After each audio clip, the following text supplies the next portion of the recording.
अनेक जन्म की सिद्धि सब पाप धुला हुआ स्थायी उद्योग का कर्ता योगी श्रेष्ठ गति है।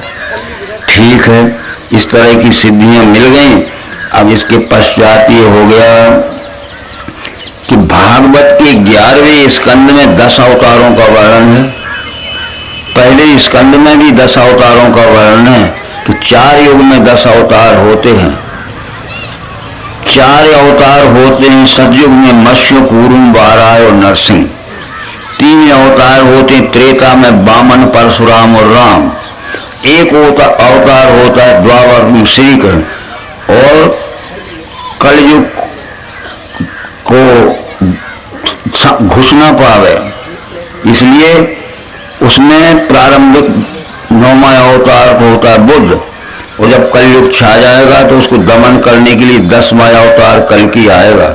मत्स्य, कूर्म, वाराहस्य, नरसिंहो, वामनस्य तथा रामो रामस्य कृष्णस्य बुद्धा कल्कि तथा स्मृता। तो ये 9वां अवतार आ गया। देखो भैया, समझो कि ये विश्व ही विश्व परमात्मा है।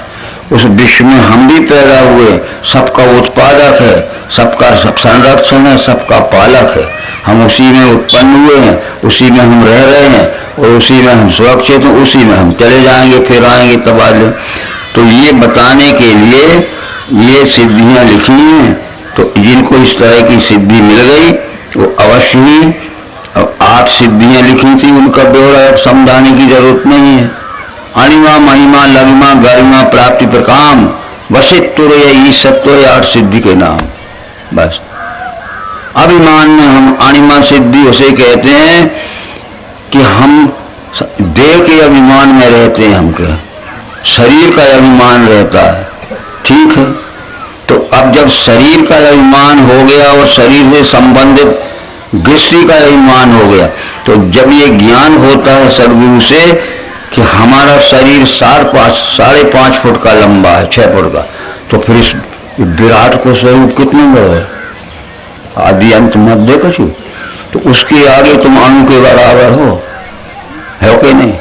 अरे हमारा शरीर 5 फुट को है तो इस शरीर को अभिमान मत करना है।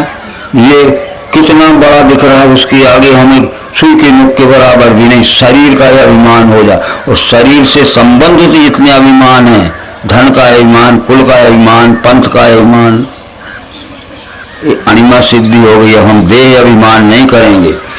तो देह जब शरीर का अभिमान नहीं होगा तो हम निष्काम भाव से बिना स्वार्थ के सेवा करेंगे संसार की। तो हम बिना स्वार्थ के सेवा करेंगे तो हमारी महिमा अपने आप बढ़ेगी। हमारी महिमा बढ़ाने के लिए हमें नाचना गाना नहीं है और स्वांग नहीं बताना कि मुझे सब मेरी प्रशंसा करें। तुम बिल्कुल प्रशंसा मत करो। इस विश्व रूप के विराट के आगे तुम अणु के बराबर हो। इसलिए शरीर का अभिमान छोड़ो और शरीर के अभिमान छोड़ के निष्अभिमान सेवा करो। निष्अभिमान निराभिमान सेवा करोगे, निस्वार्थ सेवा करो, अपने आप तुम्हारी महिमा बढ़ जाए, अपने आप तुम्हारी दुनिया भर में जाहिराती हो जाए। तो शरीर अभिमान, ये विराट के आगे तुम कितने बड़े हो, ये कुछ आदि अंत मध्य नहीं है, अणु के बराबर है। देहाभिमान चला जाना चाहिए तो फिर महिमा अपने आप बढ़ेगी। नाचना गाना, नखरे मत बताना कि मुझे कुछ अच्छा कहने, सेवा में लग जाओ हैं, पर तो महिमा अपने आप बढ़ेगी। फिर मैं सबसे बड़ा बुद्धिमान हूं, तो बताओ मेरी बुद्धि के आगे विश्व रूप की बुद्धि कितनी बड़ी है। तो लघिमा की दृष्टि से, बुद्धि की दृष्टि से मैं लघु हूं, तो अब क्या बढ़ेगा। गरिमा, हमारा गुरुत्व अपने आप बढ़ेगा, हमारा गौरव अपने आप बढ़ेगा। गौरव गुरुता हमें बढ़ाना नहीं पड़े। तो पहले शरीर अभिमान छूटे तो हमारा क्या होगा, महिमा बढ़ेगी। फिर बुद्धि का अभिमान छूटे तो क्या बढ़ेगी, गरिमा बढ़ेगी, गौरव बढ़ेगा, गुरुत्व बढ़ेगा। अरे बहुत विद्वान। तो फिर हमें प्राप्ति हो गई, ईश्वर की प्राप्ति, यानी प्राप्ति हो गई। अणिमा के बाद महिमा, लघिमा के बाद गरिमा, तब प्राप्ति हो। हमने समझ लिया कि विश्व दर्शन की हमें प्राप्ति हो गई, झूठी बात है। जब प्राप्ति हो गई तो प्रकाम है कि जो तुम्हें प्राप्त हुआ उसको दिखा के दूसरे को पहचान कराओ। नहीं हुई तो झूठा है, तुम्हें प्राप्त नहीं हुआ। प्राप्ति हो गई तो जो तुम्हें प्राप्त हुआ, तो पर काम कहते हैं कि जिसको विष्णु परमात्मा जानने की इच्छा हुई उसको प्राप्त कराओ, प्राप्ति पर काम। फिर ईशत्व हो गए, फिर तुम अवतार के पद पे आओगे। इतनी बात, जब अवतार के पद पे आओगे तो तीनों लोगों के, सज्जन हो चाहे दुर्जन हो, दुष्ट हो चाहे कोई हो, उनको बस में कर ले। बस ये सिद्धि प्राप्त करना है। तो वो अपन पढ़ते हैं, 8 सिद्धि नवनिधि के दाता, असबर दीन जान की माता। अरे 8 सिद्धि नवनिधि गात तो लिया हमने, क्या हो गया? तो वो इस तरह की सिद्धि प्राप्त अवतार है, और उसके हम अनन्य भक्त बन गए तो धीरे धीरे हमें प्रमोशन करके वो अपने में मिला लेगा, अपने समान समकक्ष में ले जाएगा, अनन्य भक्त कर लेगा। ये कृष्ण जी कह रहे हैं कि अनन्य भक्त हो मेरा, पूजना ना मुझे। अनन्य भक्त हो मेरा, पूजना ना मुझे, यूं मेरी धुन छाने से मुझ में मिल जाएगा। अरे अर्जुन, तू मेरा अनन्य भक्त हो जा, मेरे ज्ञान से चल, मेरे ज्ञान से कर्म कर। अनन्य भक्त हो मेरा, पूजना ना मुझे, इस तरह काम करने से मुझ में मिल जाएगा। और जब तक तुम अनन्य नहीं होगा तो तू कितना ही भाषण करना, कितना ही नखरे बताना, कितना ही मटकना नचना, वो तो मैं सब भीतर की बात जानता हूँ। मेरा थर्मामीटर है कि क्या बड़ा है तुम्हारे भीतर। ठीक है, तो ये उद्धव को समझा दिया कि हम जो पढ़ के आए थे गुरु जी कहाँ से, ठीक है, और हम चले उद्धव जी द्वारका और तुम रहो मथुरा में। बस आज इतना ही है। अब कल की बात ये होगी कि ये 12वां स्कंद समझाया जाएगा। कलयुग के धर्म का वर्णन होगा उसमें। कल जो अब ये श्री कृष्ण जी जब चले जाएंगे तो कलयुग घुस जाएगा। पारीक्षत चला गया, श्री कृष्ण चले गए तो कलयुग घुस गया, तो पारीक्षत में दबाया। परीक्षत चला गया तो कलयुग फिर घुस गया। तो इस कलयुग को जो घुस गया है उसको निकालने के लिए 9वां अवतार आएगा नर्मदा किनारे। इसलिए नर्मदा का महत्व बड़ा है। स्कंद पुराण में नर्मदा खंड है, भविष्य पुराण में, ब्रह्म पुराण में, वायु पुराण में। स्मरणात् जन्मजम पापम दर्शनात् त्रिजन्मजम सिनानात् जन्म सहस्रेषु हंति रेवा कलयुगो। नर्मदा का कोई स्मरण करेगा तो 1 जन्म के, दर्शनात् त्रिजन्मजम, नर्मदा का कोई दर्शन करेगा तो 3 जन्म के, सिनानाथ जन्म सहस्रेषु हंति रेवा, और नर्मदा में कोई स्नान करेगा तो अकेले कलयुग में नर्मदा सैकड़ों जन्म के पाप से बचाए। और पानी में डुबकी लगाने से नहीं, कलयुग में 5000 वर्ष जाने के बाद विष्णु परमात्मा का 9वां अवतार नर्मदा किनारे आएगा। वो विष्णु दर्शन कराने वाले ज्ञान का आविष्कार करेगा। उसके ज्ञान में जो सत्संग रूप स्नान करेगा वो मुक्त हो जाएगा। विमल ज्ञान जल जब सो नहाई, विमल ज्ञान जल जब सो नहाई, तब रह राम भक्ति हो जाए। निर्मल ज्ञान रूपी जल में जो सत्संग रूपी स्नान करना, बराबर ठीक बात थी। तो ये हो गया और आ गया कलयुग के 5000 वर्ष जाने के बाद, जिनको हम नवम बुद्ध अवतार नारायण भगवान श्री मायानंद चेतन कहते।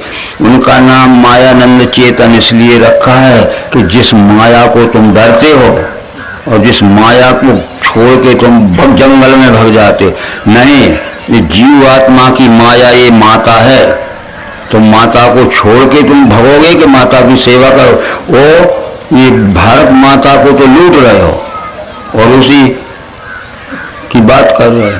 तो उसी को हम पहचानते नहीं है, उसके साथ दुर्व्यवहार कर रहे हैं। उसकी सेवा करो बस। माया को छोड़ना नहीं है। माया हमारी माता है। आदि शक्ति जी जब उपजाया सो अवतरे मोरी है माया, ठीक है। इस तरह से मम माया संभव संसारा, मम माया संभव संसारा, जीव चराचर विद्य। माया छोड़ के भागना मत, पर उसके साथ में दुर्व्यवहार मत करना। तो जिस माया ने हमें पैदा किया है वो हमारी कौन लगती है? कौन लगती है? तो माँ को छोड़ के भागो जब मुक्ति हुए, कि माँ के साथ बेईमानी करो जब मुक्ति हुए। छोड़ के भागने से मुक्ति नहीं, और बेईमानी के माँ की सेवा करो बस। नरम दे टेप करने के लिए कर नहीं पाए, सुना दीजिए। ठीक है, आप लोग भी दोबारा सुन लीजिए, जितने नहीं सुना होगा कुछ कर रहे हो। एक बहुत बड़े महात्मा थे, रहन सहन में, दाढ़ी जटा में, कपड़े पहनने में नीले पीले, मालाएं चंदन लगाने में बड़े महात्मा दिखते हैं। ऐसे बहुत बड़े महात्मा थे। पोशाक के कारण और बालों के कारण, चंदन के कारण हम बड़े महात्मा समझ लेते हैं। तो वो देशाटन करते थे, देश में घूमते थे, और जहाँ रात होती थी तो एक देवालय में, कोई मंदिर में ठहरते थे।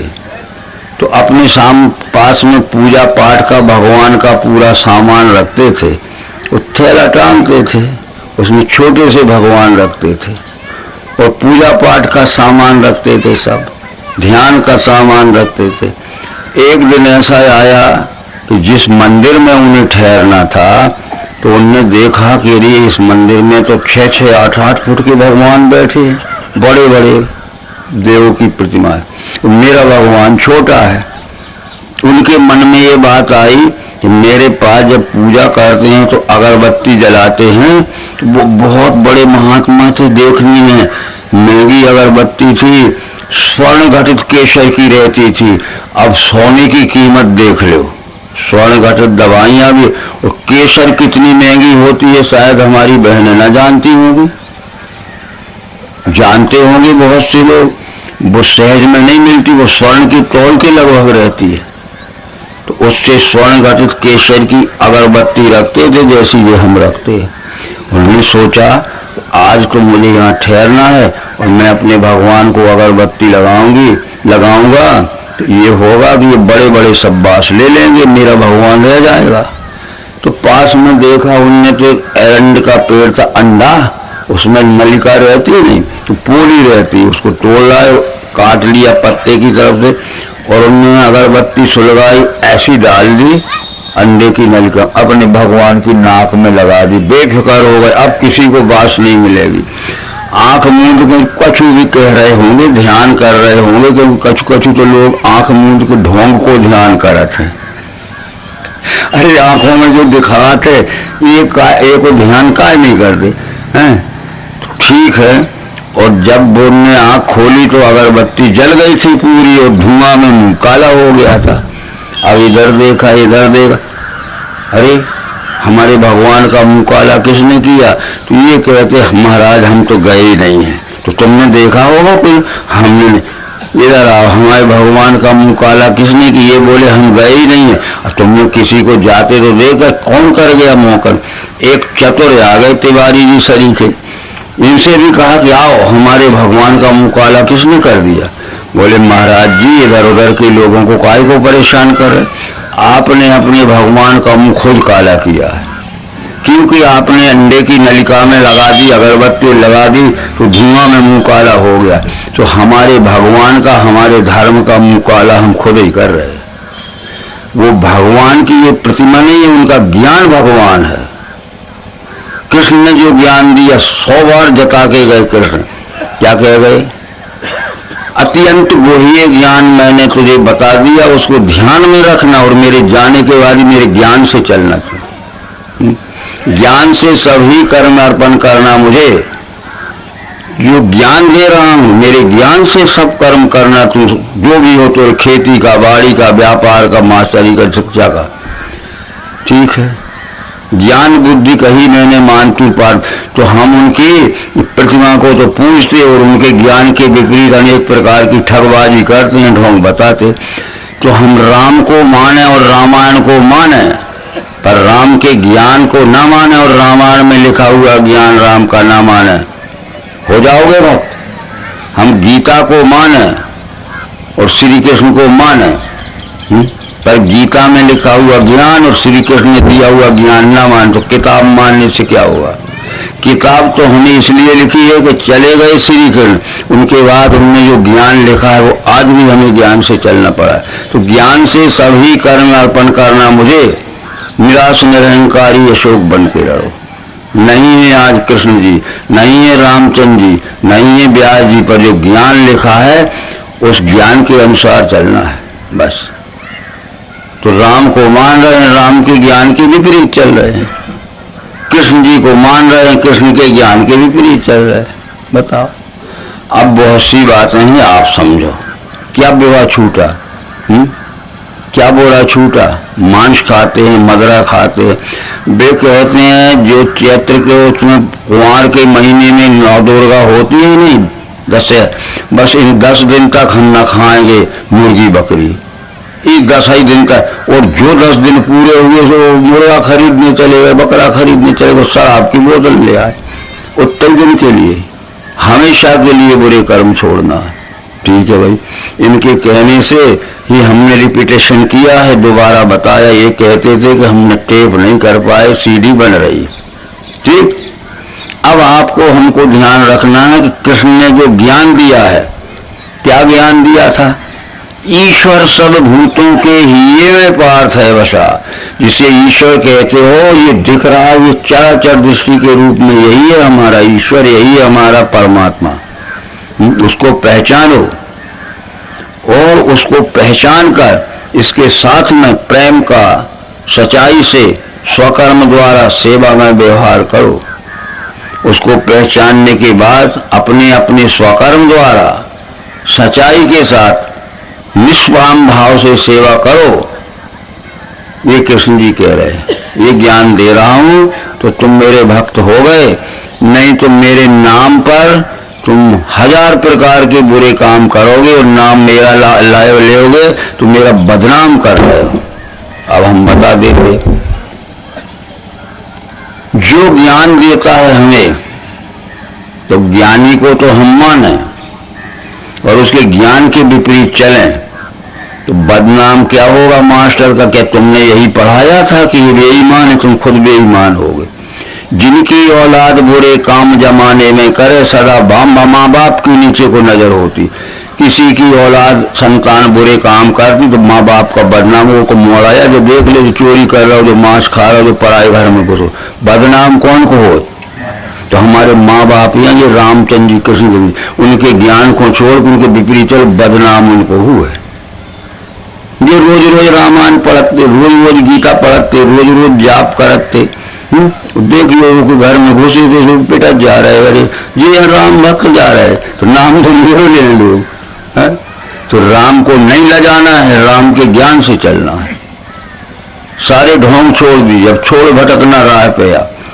ठीक है मित्रों बहनों, आज जो हम भागवत श्रीमद् भागवत महापुराण के ज्ञान विज्ञान यज्ञ में बैठे हैं, आज हमारा 7वां दिन है। दोपहर पूर्व के विचार हम समझा रहे हैं। तो 11वें स्कंद में पूरा ज्ञान लिखा है श्री कृष्ण जी का, आप पढ़ ले पूरे 11वें स्कंद में। तो ये कई बात समझा देते हैं कि कृष्ण जी जब मथुरा से द्वारका जाने लगे, हमेशा के लिए छोड़ के चले गए, द्वारका में ही उनका शरीर त्याग हुआ। अब सैकड़ों मील दूर बीच में समुद्र पड़ता है, तो अपने मित्र उद्धव को बुलाया, क्रूर को बुलाया और बैठाया कि उद्धव जी, अब हमारा और तुम्हारा वियोग हो रहा है, हम तो जन्म से साथ रहे थे और मेरी उम्र भी लंबी हो गई है। कृष्ण जी की उम्र 75-80 वर्ष की थी उस समय, भारत इतिहास के प्रमाण, और तुम्हारी उम्र भी लंबी हो गई है। ठीक है, एक काम करना कि हम तो जा रहे हैं और अब हमारा और तुम्हारा दोबारा मिलन होना संभव नहीं है। तो कृष्ण जी तो द्वारका ही में निधन हुआ और अर्जुन यही हस्तिनापुर में मरा। इसमें एक बात बता देना चाहते हैं, हम जो पढ़ते हैं गड़बड़ सड़बड़ और समझते हैं। ठीक है, कृष्ण जी का निधन कैसे हुआ द्वारका में? वहां जाके उनके भी विरोधी हो गए। जो अच्छा ज्ञान बताता है तो पाखंडी कुछ विरोधी हो जाते, तो वो सोच रहे थे कि कम मौका मिले और कृष्ण को मारे। बस तलाश में रहते थे, मौका ढूंढते रहते थे, रात को दिन को कहीं ना कहीं भेद लेते थे। तो जब कृष्ण जी भी ये समझ गए कि यहाँ शत्रुता हो गई है, तो अपने पिता वसुदेव जी के पास गए। शाम को महाभारत के मूसल पर में लिखा है, कृष्ण जी गए और पिताजी को शाम के हाथ जोड़े, उनके चरणों में सिर लगा दिया। तपश्चरस्यामि निबोध तन्मे रामेण साध्यं ब्रह्मभूपेत्य इति मुक्त्वा शीर्षा च पादो संस्पर्श कृष्ण से त्वरितो जगाम। अपने पिता वसुदेव के चरणों में माथा टेक दिया। और हम अज्ञात स्थान में जाएंगे जहां कोई न जान पावे, और हमारे लिए कोई तलाश है ना, हम तो अकेले में अज्ञात स्थान में जाएंगे, ऐसा कह के और कृष्ण जी चले। शाम को गए, दूर जाकर अज्ञात स्थान में गए, पर कृष्ण के पिता वसुदेव जी ने कहा कृष्ण के रथ चलाने वाले सारथी से, दारुक नाम था, कि दारुक तुम जाके देखो ये कृष्ण कहाँ बैठता है और क्या करता है। चुपचाप वो भी चला गया पीछे। फिर जो मारने को फिरते थे वो भी 24 घंटा तलाश में रहते थे। एक ने बता दिया कि कृष्ण आज शाम को रात इधर गए और अज्ञात स्थान बैठेंगे, वो ने भी भेद ले लिया, भेदी रहते हैं ना लोग, तो वो भी चला गया जहां बैठे थे कृष्ण ध्यान मग्न होके, उसने मार दिया। उसने देख लिया जाके कि मर गए, निधन हो गया। और ये कृष्ण के पिताजी ने जिसको भेजा था रथ चलाने वाले दारुक नाम सारथी, उसने भी बता दिया वसुदेव को आके कि कोई अज्ञात व्यक्ति मार गया।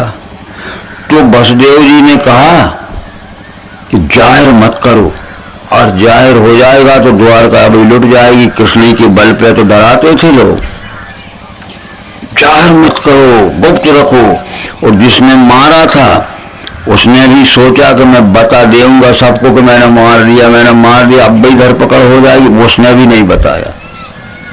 पर दारुक ने, कृष्ण के सारथी ने जो देखने गया वसुदेव जी को अकेले को बताया, तो वसुदेव जी ने, कृष्ण के पिता ने कहा कि शीघ्र ही हस्तिनापुर जाओ, हस्तिनापुर जाओ और अर्जुन को तुरंत लाओ। अब यहाँ द्वारका में रहना ठीक नहीं है, लुट जाएगी कृष्ण नहीं। तो दारुक नाम सारथी गया हस्तिनापुर द्वारका से, और अर्जुन को बताया आधी रात में कि कोई मार गया कृष्ण को। वसुदेव जी ने भेजा कि जैसा बैठा हो अर्जुन ले आओ। अर्जुन ने भी चल दिया। उसमें लिखा है महाभारत के उस पर्व में, मूसल पर्व में और विष्णु पुराण के चौथे अंश में, ठीक है, क्या लिखा है कि अर्जुन ने आके तथा शरीरे रामस्य वासुदेवस्य चवयो अन्विष्ण दाह्या माश पुरुषे राजकार्य भी सतेषाम विधिवत कृत्वा प्रेत कार्याणि पांडवा। अर्जुन ने आके श्री कृष्ण की लाश को खोजा हस्तिनापुर से आके द्वारका में, अन्विष्ण यानी खोजा, और खोज के कृष्ण की लाश को जलाया, दाह्या माश जलाया, सतेषाम विधिवत कृत्वा प्रेत कार्याणि पांडवा। और उस समय के रिवाज के अनुसार जो प्रेत क्रिया करते थे, अपन भी करते नहीं, खोजा, अन्वेषण खोजा, दाया माँ जलाया, और सतेषाम विधिवत कृत्वा प्रेत विधान युक्त उनकी प्रेत क्रिया की 13, 11, 10वीं जो कुछ भी होगा उस समय। अब सोचा कि हस्तिनापुर द्वारका में रहना ठीक नहीं है, चलो यहाँ से। उग्रसेन भी वहीं थे, वसुदेव भी वहीं थे, सभी थे। तो प्रभास क्षेत्र में लिखा है कि ये कृष्ण जी के जो यदुवंशी थे ये शराबी हो गए थे, मांसाहारी हो गए थे, जुहारी हो गए थे। एक बार ये गए कहीं वनभोज के लिए, इकट्ठे होके जाएंगे, इनकी पत्नियां अपना अपना खाना बना के ले गई, वहां बांटेंगे, खाएंगे। अब शराब पी ली थी तो नशा चढ़ गया वो यदुवंशियों, ये देने लगी इनको, ये अरे तेरी घरवाली खाने बना के नहीं जानती है, कैसी मूर्ख है, शराब के नशे में कह रहा है। तो वो दूसरा कह रहा तेरी घरवाली क्या बड़ी सज्जन है, वो भी तो मूर्ख है। अरे तो तेरी घरवाली तो कुचाल है, ऐसी दशा में कुछ कुछ बकने लगे, जैसे रात में कोई कह रहा था ना, ले तेरी घरवाली डंडा उठ गए, दे मार पड़ी, लोग मर्द भर सब मर गए। यदुवंश संगार हो गया प्रयास, तो वो पुरुष सब मर गए थे, स्त्रियां बची थी, बूढ़े बचे थे, बच्चे बचे थे और जानवर बचे थे। सलाह की कि अब द्वारका में रहना ठीक नहीं, हस्तिनापुर चलें सब हम। कहाँ से चलें? द्वारका से हस्तिनापुर आने के लिए दो रास्ते से, विष्णु पुराण में लिखा है, महाभारत के मूसल पर्व में लिखा है, इलाके पर। एक रास्ता था राजस्थान के मरुस्थल का, जिसे मारवाड़ कहते हैं। वहाँ नदियाँ नहीं हैं, रेत ही रेत के मैदान पड़े। तो ये सोचा गया कि राजस्थान के मारवाड़ के मरुस्थल से जाएंगे तो ये बूढ़े हैं, बच्चे हैं, महिलाएं हैं, जानवर हैं, कहीं ना कहीं हस्तिनापुर पहुंचने तक तो 1-2 दिन रात को पड़ाव करना पड़ेगा। और जहां रात को पड़ाव करेंगे पानी ना होगा तो बूढ़ों को, स्त्रियों को, जानवरों को पानी कहाँ। तो फिर ये सब ने निश्चय किया कि नहीं, दूसरा रास्ता है पंचनद प्रदेश का, पंजाब का। वहाँ जगह जगह पानी का इंतजाम, क्योंकि पंजाब उसका नाम इसलिए है कि झेलम, रावी, ब्यास, सतलज और चिनाब जिस जाए पांचों बहें वही मुल्क पंजाब। 5 नदियां बहती हैं बड़ी, और जहाँ रहेंगे तो खूब पानी मिलेगा। खाने की सामग्री तो ले गए थे लाद लाद का सब। तो रात को जहाँ ये ठहर गए, उन आवियों ने देखा, इसमें लिखा है भागवत में, विश्व उसमें महाभारत में लिखा है, उन्हें आवियों ने देखा, अरे अर्जुन तो अकेला है, न फौज है न कोई हथियार है, और देखो जी स्त्रियां हीरा मोती पुखराज के बड़े बड़े हार पहने हैं, और कैसी साड़ियाँ पहने हैं जिसमें सोने चांदी के बेल बूटे भरे हैं। इसके पास कोई सुरक्षा का सामान नहीं है, बूढ़े हैं, क्या कर लेंगे हमारा, बच्चे हैं क्या। और रात को फिर ये लोग से चारों तरफ से लूटने घुस पड़े। अब इधर से घुसे हैं, चिल्लाती हैं महिलाएं, अर्जुन दौड़ता है, उधर से घसीट रहे हैं, उधर दौड़ता, उधर फौज तो ले नहीं गया था, वो तो निधन में आया। और जितनी महिलाएं थी, इनकी आदत होती कहीं भी जाए सोना चांदी खूब लाद खा जाए, तो वो के कारण वो लुट गई। और वे कोई पुरुष था नहीं, तो इनकी आदतें बुरी थी कि नहीं, पकड़ पकड़ कर घर में ले जाओ, सोना चांदी हीरा मोती सब लूट गए। अर्जुन रोता हुआ आगे हुआ। तो अपन लोग गाना गाते हैं कि मनुष्य नहीं बलवान है, समय हो तो बलवान, और भीरन लूटी गोपिका वही अरुण बेगान। गोप भीरन यानी आभीर, दस्यु लुटेरे, वो आतंकवादी, वो वहां भी पंजाब में। ये आप पढ़ लेना, पर ये बातें सुनाने की जरूरत इसलिए पड़ गई कि आप इतिहास से भी अनभिज्ञ न रहो, वो रखा है इतिहास, इसमें छुपाई गई है वो बात, और अपने अपने मतलब का सब लिख दिया। तो हमारा मतलब की बातें सुनो, और हमारे बैठे बैठे हम खूब खाएं पिए, ये सारी बातें होंगी। तो इस तरह से जब कृष्ण जी ने ये सब बातें कह दी, अंत में ये भी कह गए कि गए थे अपने वसुदेव पिताजी से, अभी गए थे, फिर वसुदेव तो निधन के बाद जाएंगे हस्तिनापुर। तो वो कहते हैं कि पिताजी, मेरी जिंदगी पूरी लड़ाई झगड़ा में गई। मैं पैदा हुआ था तो मुझे भी अपने मामा कंस के डर से रात को लेके गए थे छुपाने नंद के यहाँ, और मेरे पहले 6 भाई थे, वो कंस ने जेल में मरवा दिए थे, ठीक है। और मेरी माँ देवकी को, मेरे पिता वसुदेव को जेल में डाल दिया, और मेरे नाना उग्रसेन को डाल दिया था बस, ठीक है। इन सब बातों को, इसलिए ये बातें हैं जन्म से लेकर फिर अघासुर, बगासुर, सक्तासुर, दुनिया भर चाणूर, मुष्टक और कुबल, लड़ते मरते, लड़ते झगड़ते पूरी जिंदगी चली गई। अंत में मैंने जब मामा कंस को मार दिया तो जरासंध की 2 पुत्रियां कंस को ब्याही थी।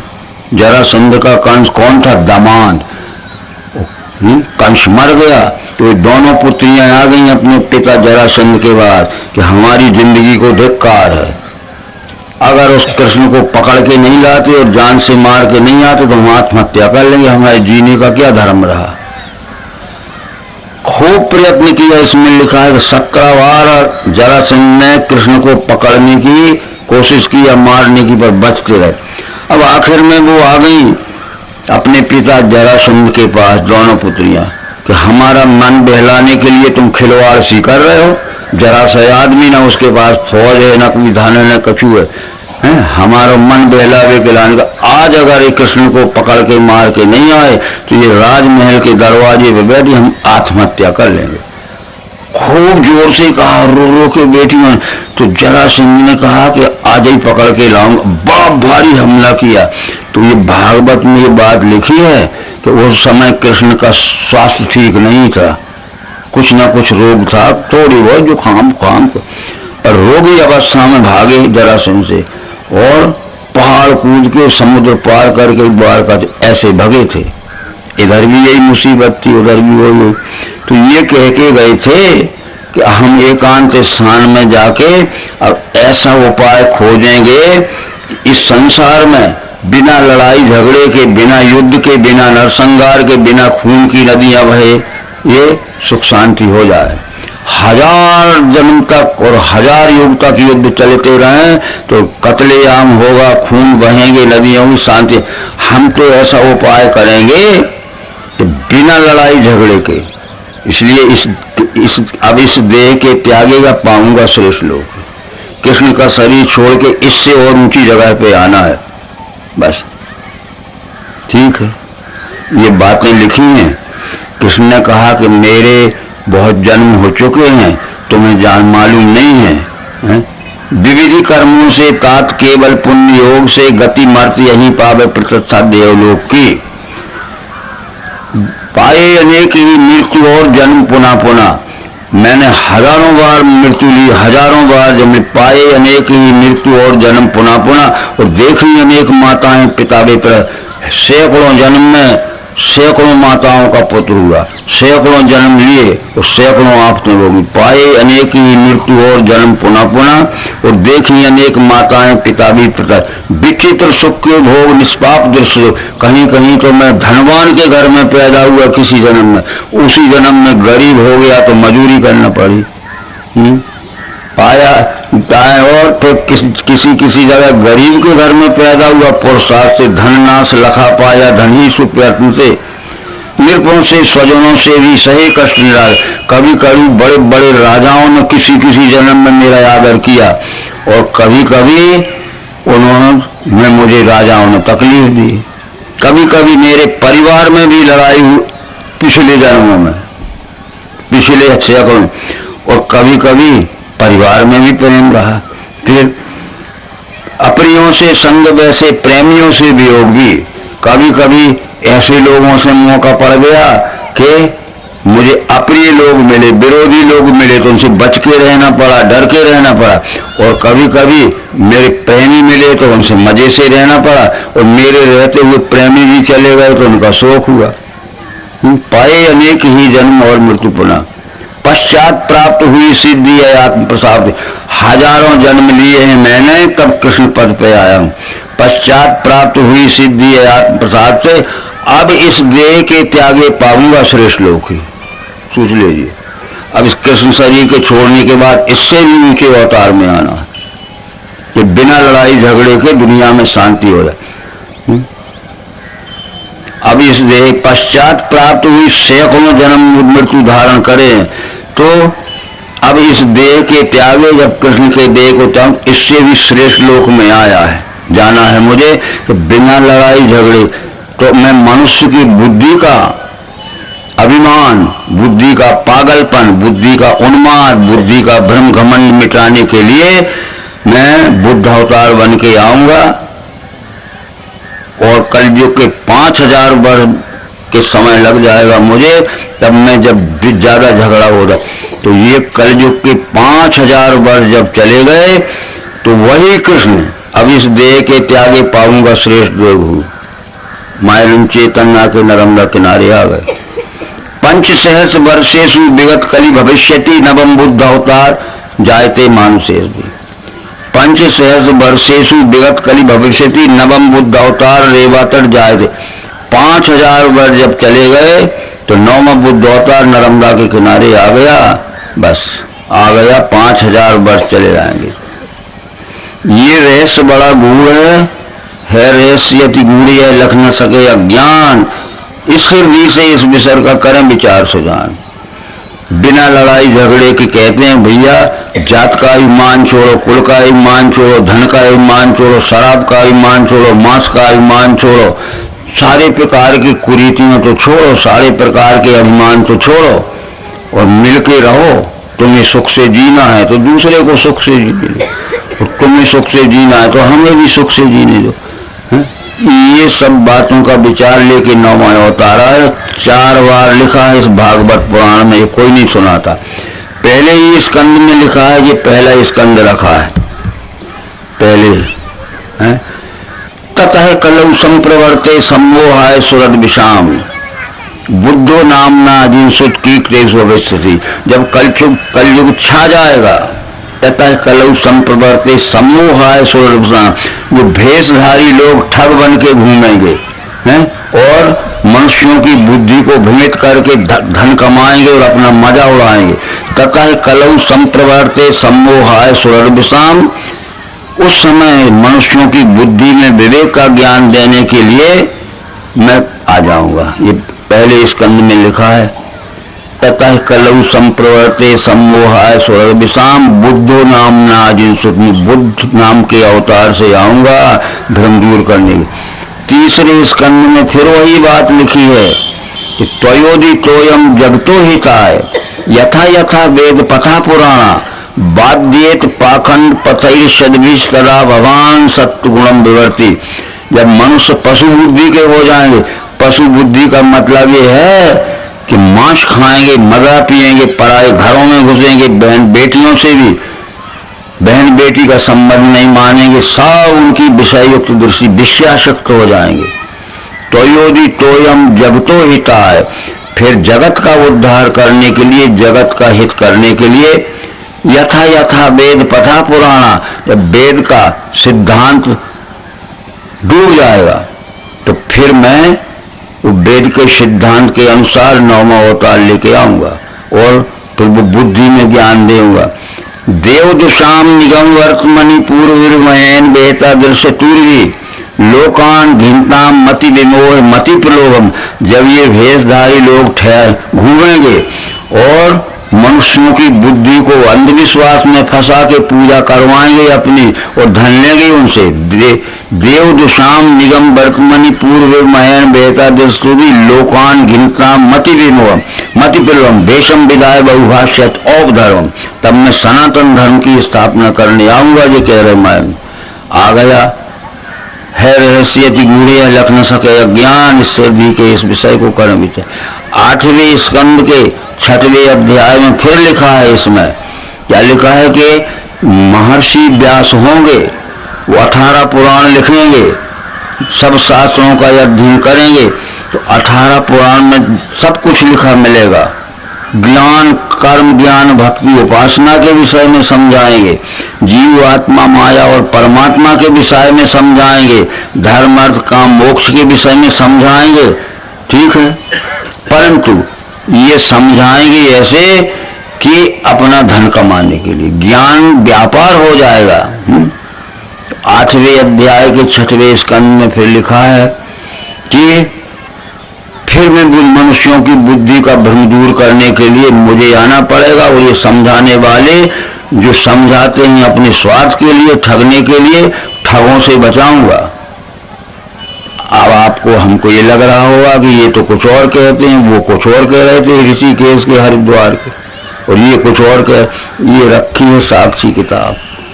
तो फिर उसमें लिखा है कि ये फिर व्यास जी ज्ञान भरपूर लिखेंगे 18 पुराणों में और 6 शास्त्रों का ज्ञान लिखेंगे, कोई कसर नहीं रहेगी ज्ञान में। कर्म ज्ञान उपासना भक्ति जीव आत्मा माया और परमात्मा धर्म अर्थ काम। पर इससे मनुष्यों की बुद्धि का भ्रम और बढ़ेगा और बढ़ेगा।